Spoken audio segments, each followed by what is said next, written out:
Newcastle's takeover last week. Let's get on to that, shall we? Massive story for one of English football's biggest clubs. Newcastle rose to prominence in the early to mid-20th century, winning 4 top-flight titles and 6 FA Cups, and they enjoyed success in the early days of the Premier League as well, qualifying for the Champions League 3 times. But turning point, May 2007, Mike Ashley bought the club, and tough times on Tyneside followed. Under Ashley, they were relegated from the Premier League twice and finished higher than 10th just once. Fans protested consistently against the owner, and in October 2017 he put the club up for sale. In April 2020 a consortium reportedly agreed to buy them, but just a few months later the deal appeared to fall apart when they withdrew their interest, citing the prolonged process and global uncertainty.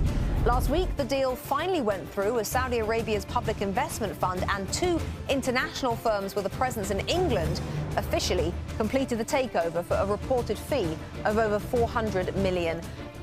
Now, while the news has pleased many Newcastle supporters from a footballing perspective, the takeover has also come under criticism due to human rights concerns about Saudi Arabia. The chairman of the Public Investment Fund, which acquired an 80% stake in the club, is Mohammed bin Salman. Bin Salman is also the Crown Prince of Saudi Arabia, the country's de facto ruler. The US government has said human rights issues in Saudi Arabia include unlawful killings and executions of non-violent offences. In February, a US intelligence report stated that bin Salman approved the killing of US-based journalist Jamal Khashoggi in Turkey in 2018.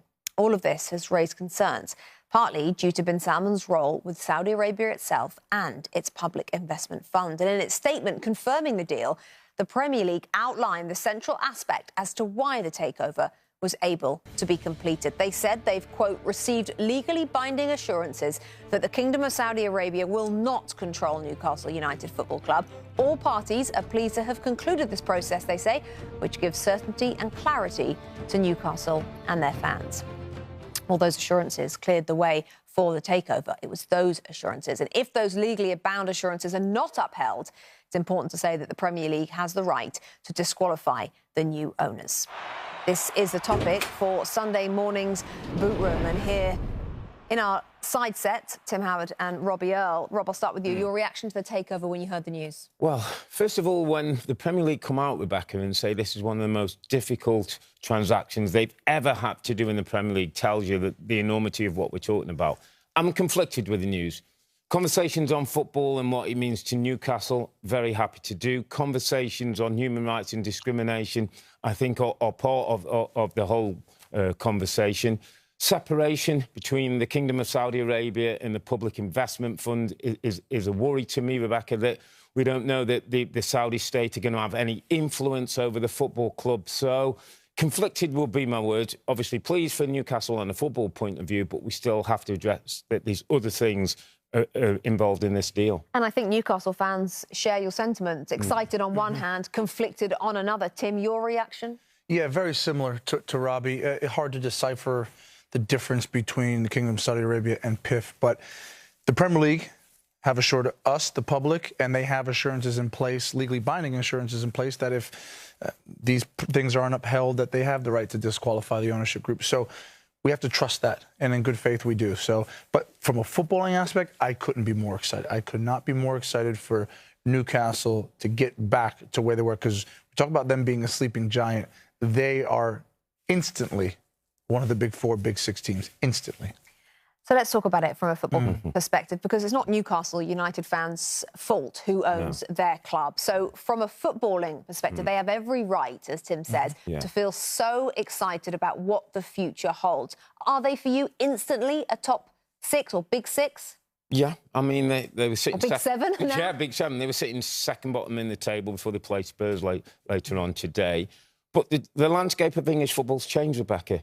We have now a super team. We have a big 7 in English football. And yes, it's going to take a little bit of time. Yes, there's going to be some growth and some teething problems.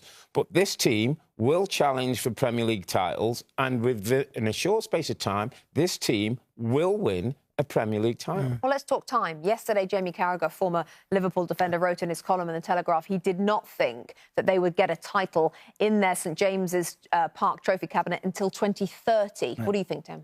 It'll be before that. I agree with Robbie. There will be some growing pains naturally. You have to probably get through 1 or 2 different managers, bring in a bunch of big names who maybe don't work and gel right away. But certainly before 2030, Newcastle Football Club is St. James's Park. It's a cathedral amongst football grounds. When we think of the blueprint that's been set for this, Manchester City, they were a yo-yo club. They were has-beens. They played at a rickety old stadium. Everything needed upgrading. Newcastle's ready-made for this. They just needed the money. And now that that's coming in, it's exciting times. Just a point I wanted to make, Rebecca, and this takeover is about the football club. They talk about regenerating the area, and it's obviously, we know it's an area that's been economically challenged over recent times, so all that's great. One thing I think that's really important as well is that there's investment locally in the academy, that there's a couple of their own. That big clubs that come in with big monies and buy all the players, I think it's something that's been labelled at Chelsea at times.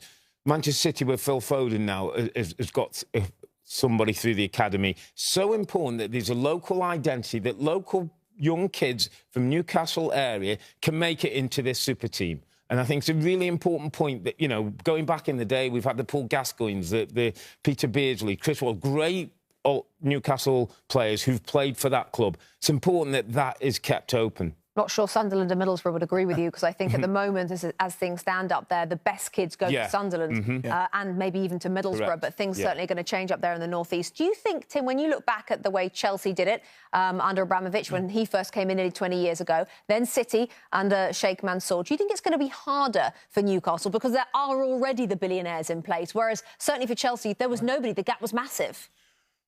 Well, from all accounts, there's billionaires and then there's this group. And so the fact that they have even more money and that there are still world-class players available throughout Europe, they're going to get the players they want. They're going to get the manager they want. And as I mentioned earlier, it's going to take more than just one manager. There's going to be someone who needs to come in, a big name, probably fail at the first hurdle, but eventually they'll get that right. Do you think, and we'll talk about the manager after we've heard from Steve Bruce, but do you think a manager is needed to attract those elite players, or do you think the elite players are needed to attract a manager? The manager first for me. The philosophy of the football club, the director of football and the manager. Once you start to get those things in place and you start to profile the players and the strategy and the way you're going to play, then the players will come. It's a process, Rebecca, and if they do it right and they take their time, this club will be challenging, I think, within the next 5 years. OK, well, Steve Bruce is still the manager of Newcastle, and today he will take charge of his 1,000th game in his entire career. Quite some feat, only the 34th manager to do that. That'll be later on against Tottenham. This is what he was asked about on Friday, of course, about the takeover. Here's his answer. Has what's happened this week, Steve, kind of soured what should be a really big day for you for your 1,000th match in charge? Keith, it's not about me. 1,000th game. I played 950 times. I've won domestically everything there is to win. So there comes a stage where it's not about me. It's about the club going forward, the team, and more importantly, getting a result on Sunday. Because there's times this season I think we've played very well. So we need a win and a victory to get us moving up the table. Just finally from me, Steve, are you hopeful that you can sort of convince the new owners that you can be part of this moving forward? Well, I'll have a crack. I'll try me utmost, and if they say fit, then great. That's who wouldn't want this opportunity now? Any manager would love this opportunity and love to be sitting in my chair. So I'll make a fist of it. I'll try me utmost, and as always, try my best, which is best for the club. How has everything impacted on you personally this week, Steve? It's not about me personally. I've tried to keep me respect and me dignity, which has probably served me well over the last 20-odd years, and that'll remain. It's been difficult, of course, you know, but as I said, I hope you guys are getting a slap now from your bosses to say that you haven't done your job. Whoever your source was, whoever it was who's feeding you, didn't get it right. So I hope you're feeling a bit of heat. Well, the journalist didn't get it right immediately, no. But, Tim, is there a world in which this new ownership group, which is three-pronged because it's divided up between three sections, leaves Steve Bruce in the job for some time whilst they go on their hunt? It is a three-pronged ownership. They probably want different managers. Back to something that Robbie touched on before. All the money in the world is great, but we've seen at football clubs there has to be a proper hierarchy of football people who know how to make decisions, whether it be the chief executive, someone underneath him, then the manager. So it can't just be about money. I don't see a pathway for Steve Bruce much longer. I think it's brilliant they've given him his 1,000th game and not sacked him straight away. I think that's coming soon.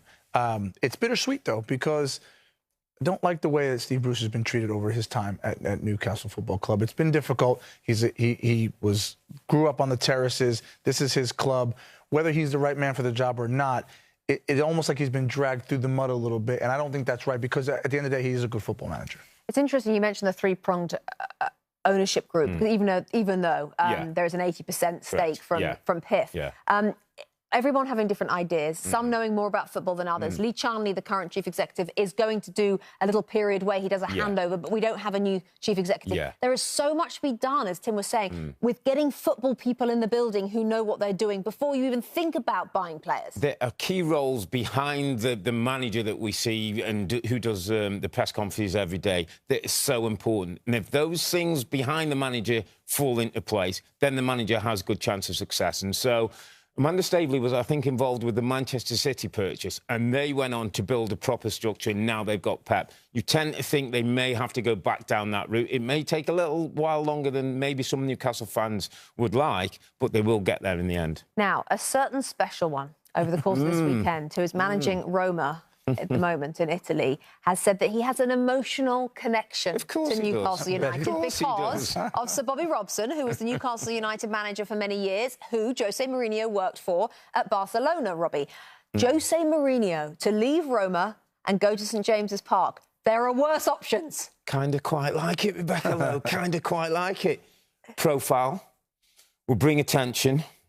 Tactically sound, not going to be win football with the greatest front foot play, but will get them right. Was the guy who started it at Chelsea and built it for Abramovich. He's a builder, and then we move on. And I think Jose would accept that right now.